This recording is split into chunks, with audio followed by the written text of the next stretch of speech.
piling hindi mapamali ang pakiramdam ko. Di ako makakain kahit pipilit. Palaging nag-aabang ng tawag mo sa telepono.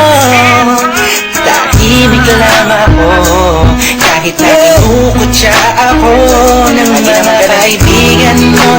Pinapalewala ko lang at iniisang tabi mo. Ang puso ko'y di mo ba nahalata?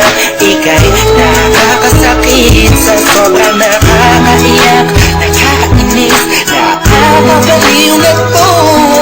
Ngunit kahit na ganun pa man, di ko magawang iwanan ang isang tulad mo. Ay sasakit mo. Gusto ko sa'yo na lang, hindi ko alam kung bakit ganito mahal sa'yo.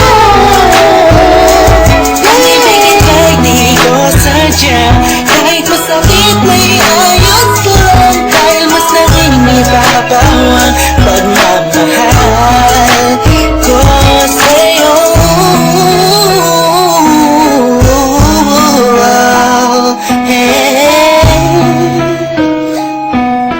Yeah, listen for the rest of it though.